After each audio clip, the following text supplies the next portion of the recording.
Welcome to the Southeast Retirement Planners Podcast, where we will go beyond the balance sheet with our guests, not only to share from our personal experience as financial advisors of over 25 plus years, but also to learn from our guests about the issues and topics that are important to them. Our firm specializes in taking care of the financial plans for individuals and small businesses by helping our clients identify their individual goals and taking a conservative and ongoing approach to helping accomplish them.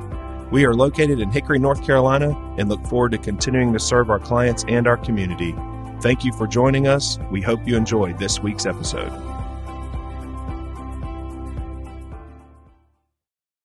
All right. Thank you for tuning in to another episode of the Southeast Retirement Planners Podcast. I'm excited to have our guest today, Mr. Benjamin Bishop, who is a person that I've gotten to know over the last few months as I've become a fanatic on a very small level of the game of pickleball. And Benjamin lives here in Hickory and is a pickleball ambassador.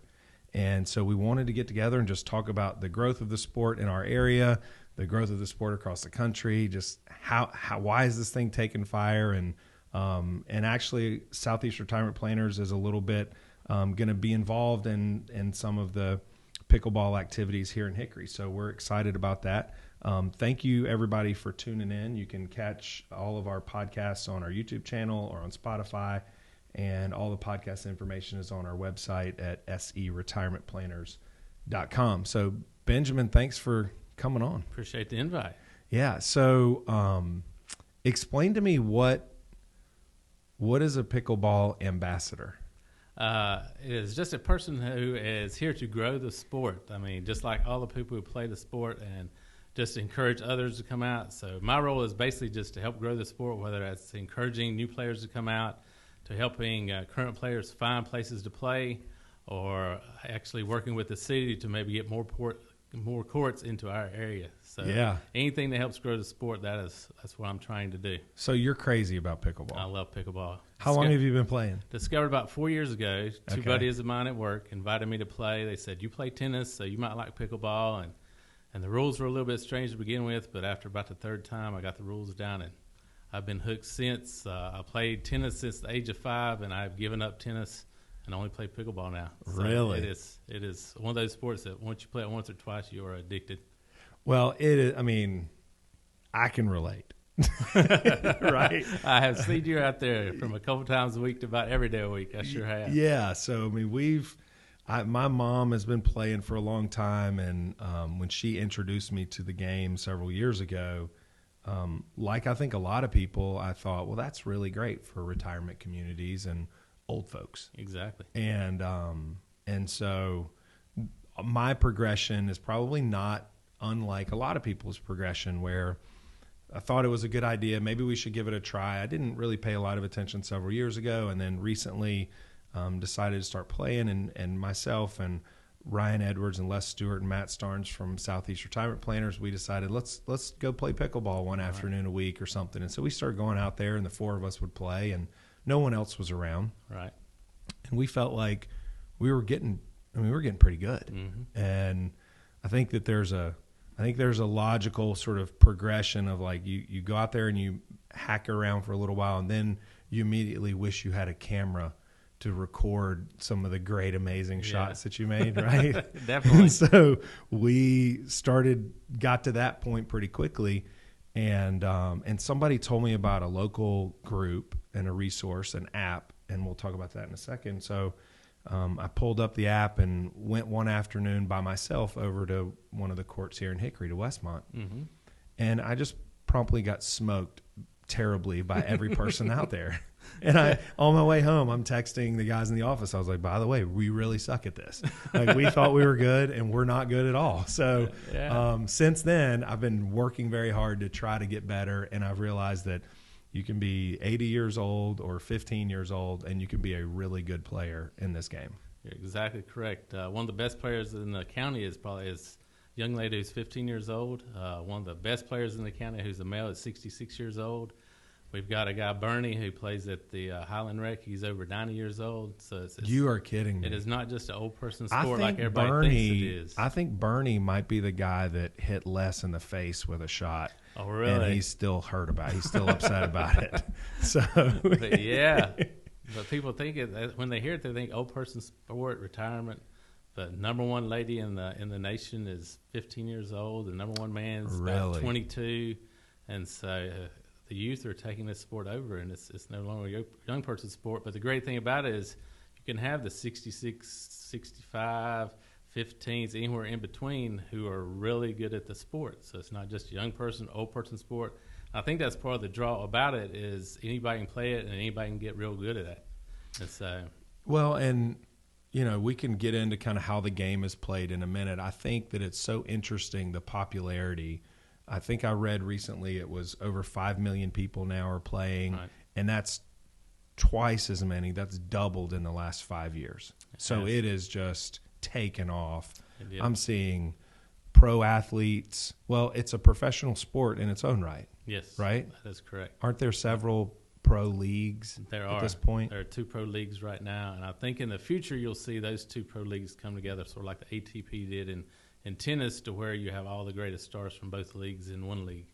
Okay. Right now there are 2 leagues. What's the difference between the 2? A couple of different rule changes. One league uses the let serve, where if it hits the let and goes in, they play it, and the other league says we don't do that. It's just each league has their own players who are sort of the stars of their league. Okay. But I think eventually the 2 leagues will combine, and then you'll have one huge league like all right, ATP. So just if it's a let serve and it goes in the other league, what are they? Is it out? It. Oh, they just replay it. They replay it, and then in one league they follow the standard rules where it is in play. It's still in play. Right. Yeah.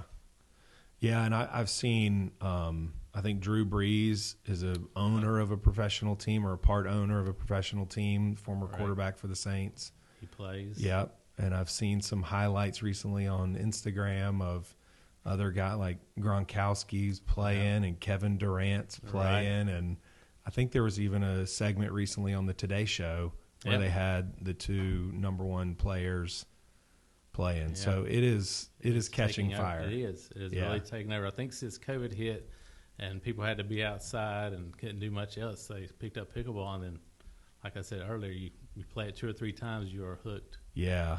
So locally, what are our options? How does somebody get plugged in and have a chance to play? What do you recommend? Sure. First thing I would recommend is going to our website. Stephen Knopp, a real good pickleball player from the area, he created a website at www.foothillspickleball.com. If somebody goes there, it has got all the information for beginners. It's got all the information on how to get involved as to where to play and what times people play, and to get on our Team Reach app, which is usually how people discover where everybody's playing and what time they're playing. Okay, so the Team Reach app, even just in the last handful of months since I've been involved, that actually you have to register for it, and so your name shows up. So you can, there's a calendar if you wanted to see where people are playing and all that sort of stuff, and you can say, yeah, I'll be there, or maybe I will, or I'm not going to be able to make it, or whatever.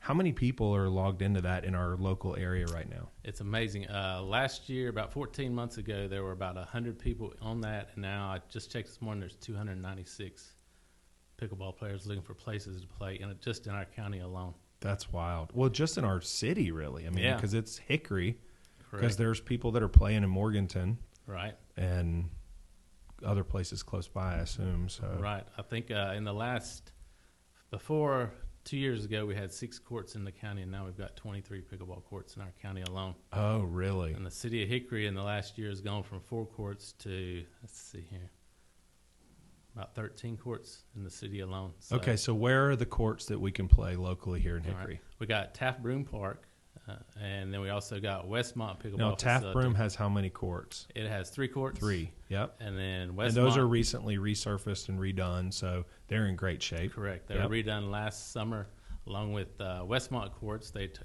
converted 2 tennis courts there to 6 pickleball courts. And that's right behind the snack bar. Or, unfortunately, now the snack bar is getting ready to leave. Yeah. So that's kind of a bummer, but right. Yeah, okay. And then we got the original 4 courts they rebuilt from the ground up this year over at Optimus Park. Okay, which is kind of downtown area, sort of near the police station. Correct. Kind of around that road. corner. Okay. It sure is. So those are the 3 locations that you can play. Right, in Hickory. Okay. And how often do they get play? I know Optimus courts get played Monday, Wednesday, Friday mornings. Westmont courts get played every day of the week. There's somebody there usually by 7:30, Monday, Tuesday, Wednesday, all the way through Saturday and Sunday. They have players on them. But again, if they'll use that Team Reach app, it'll tell them when and where, because people play in the mornings, people play in the afternoons, people play in the evenings. Yeah. And so we just got so many people looking for places to play. They're just playing all the time. Well, our office, so all of us, along with Kelly and Gail, all went out and actually played today. Oh, really? And yeah, we went over to Westmont, and there were still some holdovers from the 8 o'clock hour there at 1 o'clock. So they were That's amazing. They were there all morning. That sounds like me. I go by 7:30 and stay until there's people playing. Golly, well, it's a lot for sure. And it's not. I mean, it's not a game just for retirement home. It's plenty of exercise. People say, "Oh, you don't have to move." Well, you can still move plenty. And I think the more advanced you get, the more you understand the technique and the positioning and the angles and how important those things can be for setting up the right kind of shots and being able to make shots and things like that. So it's not just it's not a sedentary game at all. No, it's not. It's I grew up playing tennis, and now that I'm playing pickleball, I think the big difference I see is the time between points. In tennis, somebody hits a winner, and you go pick up the ball, and then you walk over and serve again. Then pickleball, it's like almost continuous play, because like after a point's over, maybe 15 seconds later, you're playing the next point. So there's very little downtime when you're playing pickleball. But like you said, it's a small court, so anybody can cover the court. It's about 1/3 the size of a tennis court, so it's not huge. Right. So you think it wouldn't be much exercise, but since play is continuous, it's good. I think it's better cardio than tennis because it's not a start-stop type sport. It's almost continuous play. And so, yeah, I have not thought about that. That's so a really good point. I actually think I get more exercise from pickleball than I ever did from tennis. Really? I do. That's really interesting. Huh. I just lost my train of thought. Moose, we're going to have to edit that out in 1 second. You were saying something that just caught my attention, and now I've completely had a brain freeze. Okay, so when we talk about pickleball and gaining popularity, one of the things, there is kind of a pushback, and as a former tennis player, there is a pushback from the tennis community. I've talked to a handful of friends who are tennis players, and they hate pickleball. What's going on? I understand that. Depending on what city you're in, there's a struggle to actually have the city create pickleball courts. And so what happens, in order to save money and finances for the city, they put pickleball lines on tennis courts. And therefore you got the tennis players and pickleball players fighting over the same courts, which is a huge problem. But Hani Nassar, who is the president of the Greater Hickory Tennis Association, was sort of spearheading converting some unused tennis courts into pickleball courts. And when I applied for the USA Pickleball ambassadorship, the guy said, "You mean your tennis guy is wanting to help you get pickleball courts?" I said, "Yes." And they said, "That is unheard of." He said, "Normally it's tennis players against pickleball players." I said, "I believe he sees the vision of pickleball and how big it's becoming." And so I think he was looking for a way to keep the courts separate so we wouldn't be having that fight over the same courts. And so he sort of helped draw me into spearheading that, leading that, and then working with Mark Seaman, who's the director of Parks and Recreation for Hickory. We all worked together, mainly those two, and I was just along for the ride. But they created it so that we would have separate pickleball courts and tennis courts.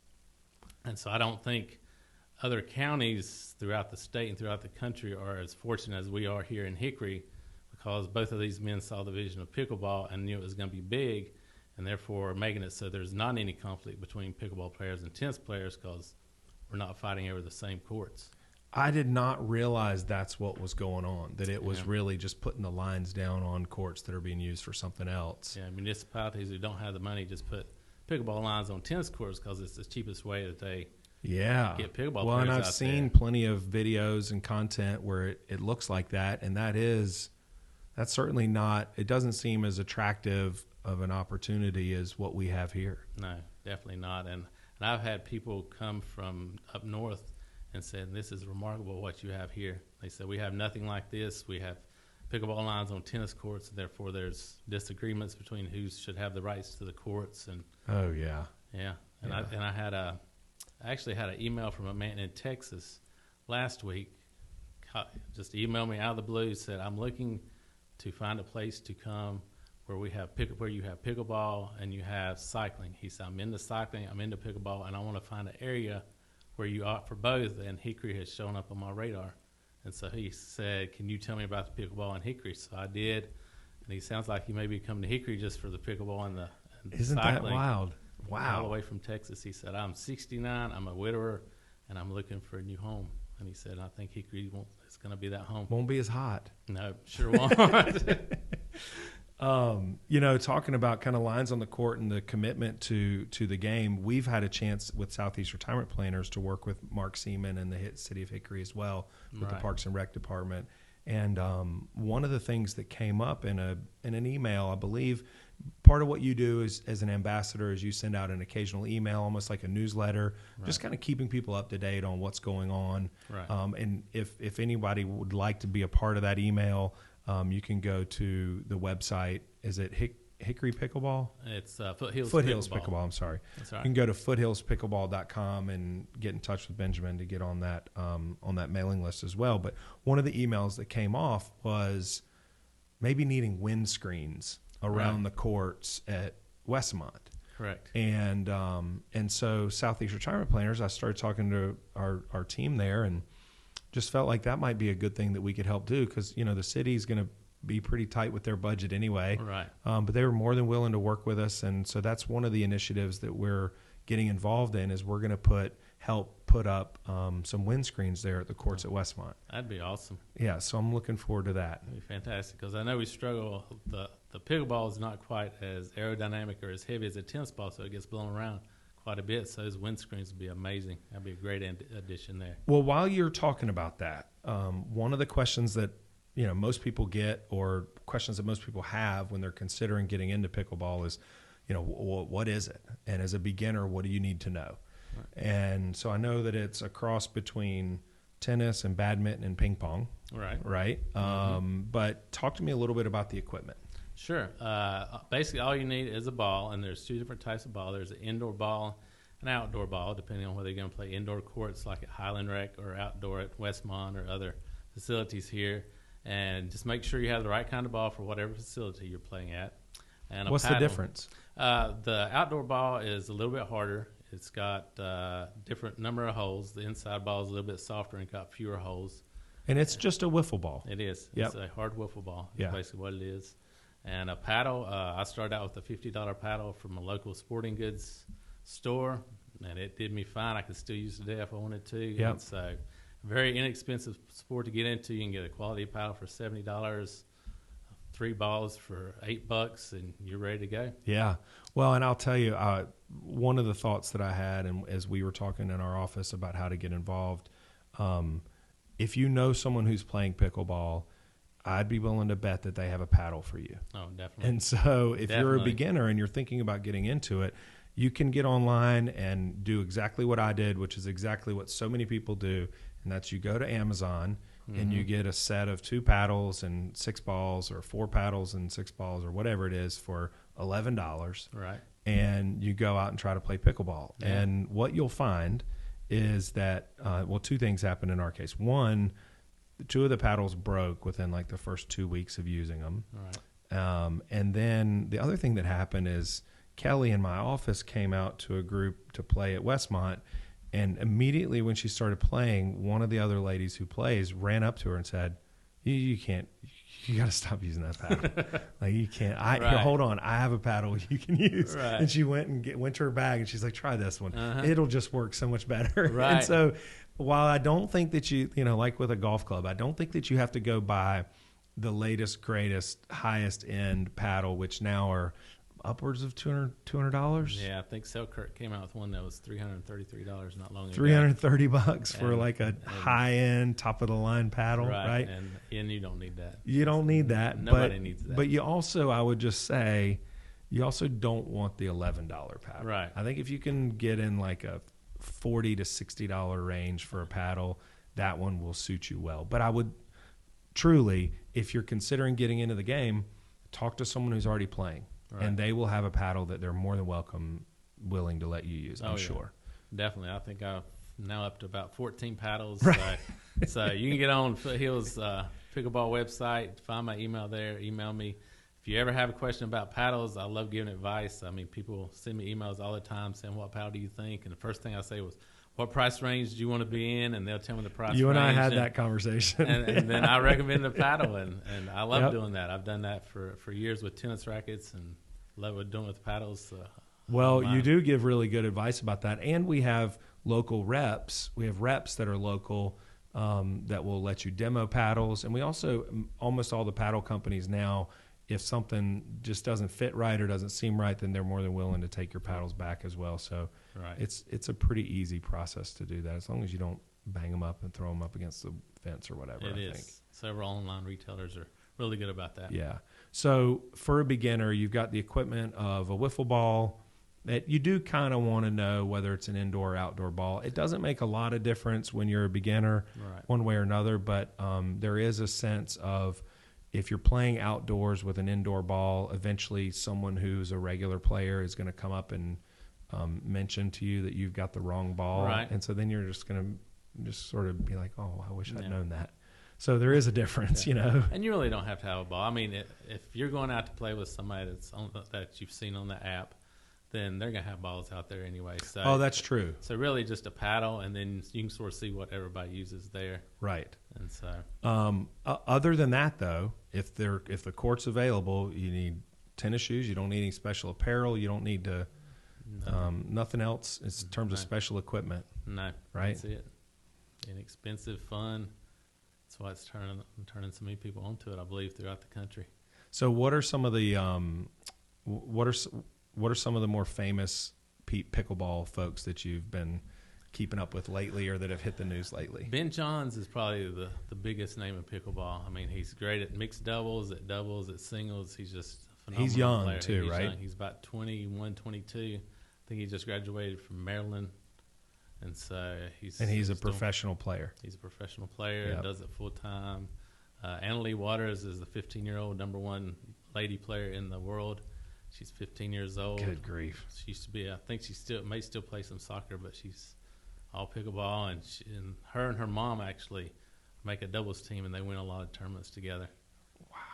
15 years old. 15 years old. So is she professional yet? She is professional. It's not like tennis where you have to be a certain age to be professional. Okay. She's already professional. Well, I wonder if so you said she still plays soccer. I mean, only 15, so she's just barely in high school. Right. Yeah, right. so I guess she can still do kind of whatever she wants at this point. Yeah, she can, but I think she'll stick with pickleball. What about there's another guy who shows up on some of the social media stuff with pickleball, Tyson McGuffin. Yeah.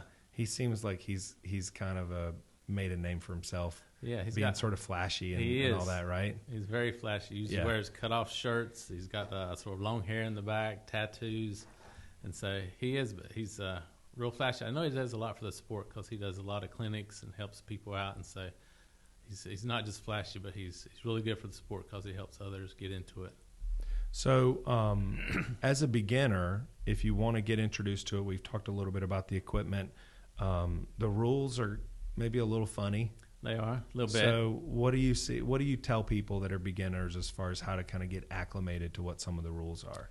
I think just being around other people who know the rules, that's what really helped me. Is they were nice enough to where they'd explain what I did wrong. There's a 2-bounce rule where you serve and then other people hit it back and you have to let it bounce, and that was a hard rule for me to follow. But they were really patient with me, and I think the great thing about pickleball is you have to serve underhand, so you're not going to get dominated by a serve like you would in tennis. So right. You have to serve underhand, which I think is good for the game. I hope they never change that. Is there some thought that they may change that at some point? There's some push when all these tennis players are coming over to play pickleball. They're wanting to try and make it like a mini tennis tour, and so I don't ever see it going away from the underhand serve. I think I never thought about that as the reason or the rationale, but you're right. I mean, like in the game of tennis, if you just get dominated by a serve, then that's the game. That's the whole game. Right. Yeah, and so pickleball won't really allow that, even for people who have a really good serve, which is kind of unnecessary, I've learned. Right. Right? It is. It's not much of a reward going for a big serve because you're so unhanded, so typically you can get it back anyway. Yeah. So strategy-wise, it's something that we've sort of talked a little bit about in the office as we're trying to kind of figure out the rules and explain certain things like that. I feel like there are a couple of terms that are important for you to know. There's dinking and dropping and all those kinds of things. So we'll cover some of those more common, sort of the vernacular. It's got its own language, like a lot of other sports. Right. Dinking is just when you're up at it's called a no volley zone. There's like a 7-foot area from the net out that you can't just step in and volley like you can in tennis. You can't just step up to the net and slam it. So there's what's called a no volley zone, or the kitchen. And so you try and drop it inside the kitchen, and so it's called a third shot drop or a fifth shot drop, where you just try and get it barely over the net so they can't hit it hard back to you, and you can get up to the net and sort of get in an advantageous position. And so that's called a drop. And then once you get to the net and you're all four of you are at the kitchen, there's called a dink. And so it just means you're hitting it very softly, just easily across the net, so that they're not able to sort of hit the ball hard at you or at your opponent, and that's called dinking. Okay. And now you've got where there's Ernies and ATPs and all that kind of stuff. ATPs are exciting. It stands for around the post. Okay. And so if somebody hits a wide dink, then somebody may try and go around the post or hit an ATP, which means they don't have to go over the net. They can go around the net and hit it in and get a winner. So if that shot takes you wide enough where the ball bounces in but then shoots off wide, you can actually hit it beside the post. Right. And you don't have to hit it over the net, and it still counts. Exactly correct. And so that's called an ATP. And then you've got an Ernie, where people will stand on the edge of the kitchen. They jump across the kitchen to the out-of-bounds area and slam the ball while it's close to the net. And you can still hit the ball if you're standing out of bounds. Yes. Yeah. It is. So it's some exciting things about pickleball that you don't ever see in tennis. And so I think that's part of the joy as well. I will say one of the things that helps for beginners, and it can be very confusing until you figure it out, but it's the scoring. Right. And what I mean when I say that it helps, I think it helps because the rules are before every serve, you need to say the score to your opponent. Correct. And the scoring is your score, their score, and then whether you're the first or second server, because each player in doubles will have one serve per turn. Is that the right way to say that? Yeah, it is. It's different from tennis. In tennis, when you're playing doubles, one person serves till the game's over, and then the next person serves till the game's over, and you just rotate. Whereas in pickleball, both servers get a chance to serve. So if I'm like the first server, I'll serve until we lose a point, and if we lose a point, then it would go over to you, and you get a chance to serve until we lost a point again, and that's called a side out, and then the other team would have the same opportunity where both of their players would get to serve.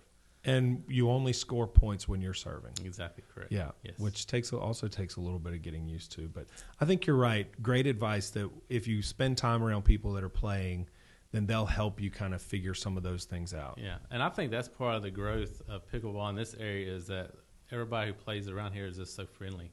They are. Whether you're a beginner, you're an expert, they invite you in, they help you, they give you advice without pushing advice on you, if that makes sense. I mean, they're not like, you should be doing this. It said, why don't you try this? And so I think, while I'm the ambassador, I think everybody who plays pickleball in Hickory is really ambassadors as well, because they're helping grow the sport just by how they treat others who come out to play. And so I think once you go out and are around them a couple of times, you want to continue to play sport, but you also want to be out there because it's such a great social aspect to the sport. And that there is something different about that than a lot of other sports. It is very social. It is.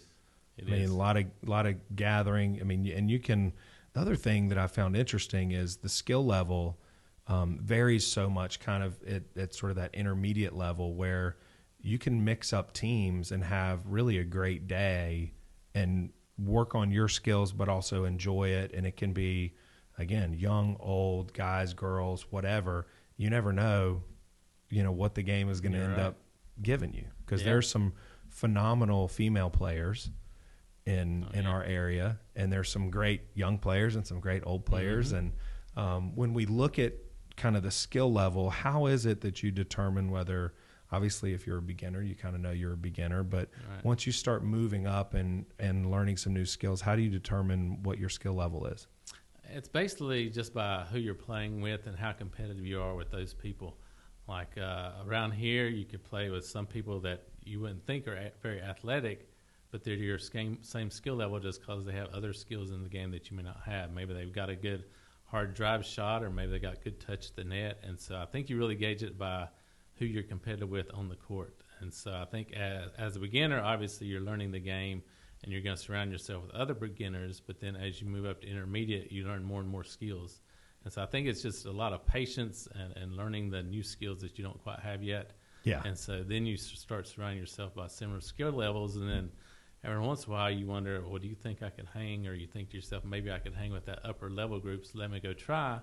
And then if you start playing with them, then your skill level increases as well. So I think it's just a matter of who you feel you're competitive with and how much effort you want to put into improving. And you put a lot of effort into improving because you're out there quite a bit. And I think you find yourself, I see you improving every time you go out there, whether it's through patience or where it's different shots or touch at the net. And so I think it's just something you're motivated to do, is trying to improve.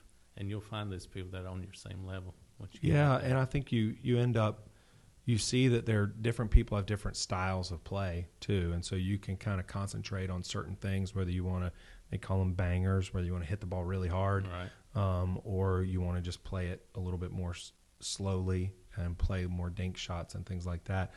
There's a rating level, though, of your skill level. How does that work? There is something called a DUPR, D-U-P-R rating, that you have a website, and anytime you play somebody, you put who you played and the score in there, and then they can come out with your rating, whether it be a 4.2 or 4.5 or a 3.2. So what's the scale?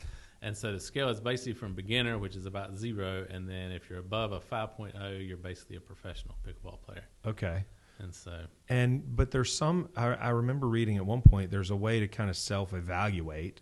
There is. Right. You can go online to, I think that link is on the Foothills Pickleball website, where you can get to the USA Pickleball website, and they give you a list there of the skills you have to progress through the different skill levels or through the different ratings. Yeah, so it kind of talks about, the last time I looked at it, it kind of talks about, are you comfortable with this style of game? Are you okay with the third shot dropped? Are you familiar with, how to play certain positions and what to do during certain scenarios, and is your backhand good, or can you dink well, or whatever? And so it kind of gives you some parameters to sort of fill in what level player you might be, right? It does. Yeah. It does.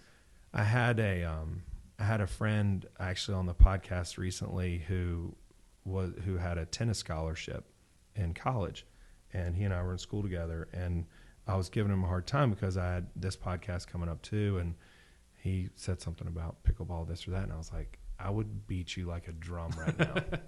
And he's like, there's no way, I played tennis, and I said, you've never played pickleball. Right. And there's no doubt now, you give him a couple of weeks and explain the rules to him, and, he'd probably figure it out and would probably be pretty successful at it. But for now, if you don't know the rules, there's so much strategy, so much technique, positioning, and shot selection. You don't hit a lot of winners without making the shots 1 or 2 or 3 shots before that, right? Exactly right. That's exactly right. You're correct. You really have to sort of set up your point more so than in tennis, where in tennis, if you're one of those bangers where you hit the ball hard, you maybe can get it by your opponent on the second shot. But in pickleball, that's just not possible because of the size of the court, and with 2 players on there each side, it's harder to hit winners. And so you can win with different styles, which is what's fascinating about the game. You can hit the ball hard, which a lot of people coming from tennis normally do, like I do. I hit the ball hard on my backhand because that's what I did in tennis. But the better players, it's just like they just hit it back with no problem at all. It's like I hit that ball as hard as I could. And so it's a lot more thought into pickleball. And so I was reading an article a couple of weeks ago that said that in tennis, the pro level, the average point lasts about 3 or 4 points, or 3 or 4 shots. Mm-hmm. And in pickleball, it lasts between 9 and 10 shots. And so in pickleball, it's more of setting up the point instead of just hitting it hard. Yeah, just hitting it hard. And so hitting hard don't work in pickleball because you can't put the spin on it as you do in tennis. And so if you hit hard, they're just going to move and it's going to be out.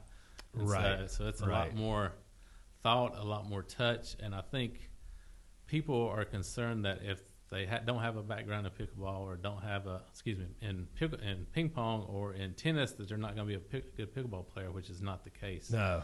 I mean, we've got people out there with no sports background at all, and they got some of the best touch of anybody out there. And so I don't want to come across as pickleball as only for people who are already athletic, because it is definitely not that. I think that's all shapes and sizes. Yeah, that's the draw of it. Whether you're athletic, if you have sports background, no sports background, it's for you because just how social it is and how easy it is to learn the game, but also how easy it is to be competitive. Well, and the other thing that is such a relief to me, having played for a little while now, is from the very beginning when I would swing and completely miss a slowly floating wiffle ball coming towards my side, and I would completely miss it. I've seen the highest level players in our area do the exact same thing. Oh, yeah. So, definitely. You know what I mean? So there is some element of those especially when you're dealing with a wiffle ball and there can be spin put on it and that sort of thing, but it floats and you think somebody hits a ball past you and then it just sort of just dribbles along and you can make more plays than you think you can make, or you miss more plays than you think you should have made. I mean, and at all skill levels, you still have those kinds of things where somebody goes to just kill one and smash it and either hits it over the fence or just misses it entirely. Yeah. So I think that's kind of a little refreshing in some ways. It is. It is. What do you think, what sort of skill level of players do we have in our area? Just the whole scale from very beginner? Do we have any over 5.0 player? What is your skill level? My skill level is probably about a 4.5. Uh-huh. But I'd say about 4.75 is probably the highest I've seen in our county. Probably surrounding counties, I know Black Mountain has a good group of players. So they probably have some 5.0 players up there. I know they played some big tournaments before. And so I know Black Mountain has a couple of really good players. So that's probably the best around this area is up in Black Mountain. Well, you mentioned Stephen Knopp earlier, who's a good friend and really a great player also. He also teaches. He does. How many other teachers do we have in the area? We've got 3 teachers in our county. Who are they? We got Stephen Knopp, we got Dan Beatty, and we got Nancy Moore. Okay. And so all 3 of those names you can find on our website and get in touch with them if you're interested in lessons. I wouldn't recommend one over there. They're all 3 fantastic. They're great. And, amazing. I've played with all 3 of them, and they're all very good players, very different players. They are. Each of the 3 of them are very different. You're exactly correct. Yeah, and so and different demeanor, and so that's one of the great things too is with this group anyway, at least in our area, is there's some folks out there who've been doing this for a while and they're always so kind with their time and to help you and to drill or hook you up with somebody who can do lessons and clinics and things like that. There's also a guy who comes. He's in town occasionally. Yeah. Randy's in town occasionally teaching clinics, Randy right? Randy Watkins. He offers some free clinics and intermediate clinics at Highland Rec every so often. He does. And is that stuff on your website, or should they go to the City of Hickory website for that? They should go to the Highland Rec website for that, and I think he posted it there. Well, good. Well, Benjamin, I don't know what else there is to say. I think it's fun. We've certainly enjoyed getting to play, and I've loved learning the game, and look forward to continuing to play. So hopefully the sport will continue to grow. I'm hoping that we can get the City of Hickory involved to maybe put some more courts or courts with lights and making some more improvements like that. And being a part of, I think our office is going to be a part of offering some clinics and some tournaments and things like that in the local area as well. So we'll have more information on that as we get going. But is there anything else you can think of you want to share about the game? I just want to invite everybody to play. I mean, I think if you'll try it, don't be hesitant. Don't think I'm not good enough. If you can hold a paddle, you're good enough. I mean, the people here will help you get better and get to whatever skill level you want to be at. Again, look at our website, foothillspickleball.com, all the information there, the rules, everything you need to know. If you have any questions, my email address is on there. Please don't hesitate to reach out. I love the game. I want to see the game grow. I want Hickory has been really good so far, and I see them helping us throughout. I told them that what I'd really like to see in the next 10 years is maybe 16 pickleball courts at one location with lights, so everybody who wants to play can play. It's just continuously growing, and that's what I hope it continues to do, and I see that it will. I'm sure that it will, and I think Hickory and our surrounding areas will respond. That's great. Before I forget, you're not only a pickleball ambassador, but you're also a rep of a sports performance company. That's correct. Tell us about OS First before I forget. Sure. I am an ambassador and sponsored by the OS First company. It's a company here in Hickory. They make performance socks, and they also make compression wear. So like for things to put on your elbow, your knee, or your wrist that you have hurting. They make all types of performance socks. They got specialty socks to help out with bunions. I wear their pickleball socks all the time. I wear their calf sleeves all the time just because it's fantastic products. And they make things specifically to help an athlete perform better. Okay. And so it's just a fantastic. And they're a local company right here in town. They sure are a local company. Well, that's great. I think that's about it. There was a couple other things that I wanted to run by you. Okay. And I've just slipped my mind again what that was, Ben. We'll have to reset that part too.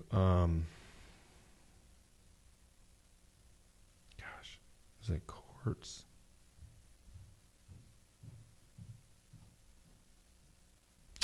Okay, I do know what it was. All right, so because you're on the podcast here with Southeast Retirement Planners, we talked about the equipment that you need. There's not a significant financial investment into the game, right? Most of the courts you can go play don't really cost a whole lot. That's correct. From a financial planning standpoint, this is not necessarily a hobby that one of my other hobbies is fly fishing that can be very costly with all the gear and all the equipment, that sort of thing. But as part of being a guest, one of the questions that I ask folks is about your financial journey and pieces of advice that you've been given through the years. If you can think back to maybe the worst financial decision you've ever made, what do you think that was? Worst financial decision. I think it's not really a bad decision. It's a series of bad decisions. I think, especially in the summertime, I'm a teacher, so when I'm off in the summertime, I have a lot of time on my hands when I'm not playing pickleball. And so I think I end up going either online or to stores locally and thinking small purchases don't mean much. Like I see something there and it's maybe $15, $20. Oh, that's not much. I'll go ahead and get it. And then when my bill comes at the end of the month, all those little purchases add up. So I think it's me curbing my small spending is my biggest downfall when it comes financially. That's a good piece of advice there, because that is tough, especially like Amazon and all that. I order a lot of stuff from Amazon. I send a lot of Amazon stuff back, but it doesn't seem like I'm making big purchases. But then at the end, it all adds up, and then I find myself worse off financially than I thought I was going to be, or that I should be. Yep. And so I think it's not an overall decision I made, but it's many small decisions I make that I shouldn't be making at the moment. That is probably a good lesson to learn from someone else, so maybe we don't have to learn it ourselves, right? Right. What's the best piece of financial advice you've ever been given, or the best financial decision you've ever made? Best financial advice, I think, is when I've invested money, not to look at the market every day and worry about what it's doing and then get in a panic because it's going down, or get happy because it went up. I basically ignore it, and then every couple months I'll look at it and see how it's doing. But the money I've invested, I try not to look at the stock market and see what it's doing and worry about it on a day-to-day basis.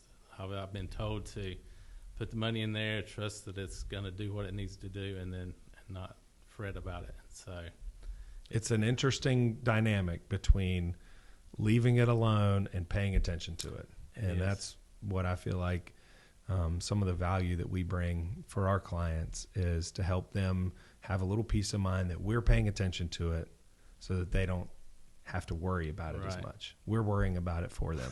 And you're right. The ups and downs can be something that drive people crazy, but we like to help keep people focused on the long term. What was the objective of the investment strategy when we started? Right. And unless something has changed with that, or something else in your life has changed, then that doesn't necessarily mean that we need to worry about sort of the ups and downs of the day-to-day market. So Right. Also very good advice. Well, thank you very much. Thank you for spending time with me today. Thank you. Again, for anybody listening or watching, be sure to like and subscribe to our YouTube channel or on Spotify, and you can find all of our podcast information on our website at seretirementplanners.com. Benjamin Bishop, thanks a lot. Thank you. Appreciate it. All right, talk to you soon. All right. Securities and advisory services offered through LPL Financial, a registered investment advisor. Member of FINRA, SIPC. Southeast Retirement Planners is not affiliated with LPL Financial or registered as a broker-dealer or investment advisor.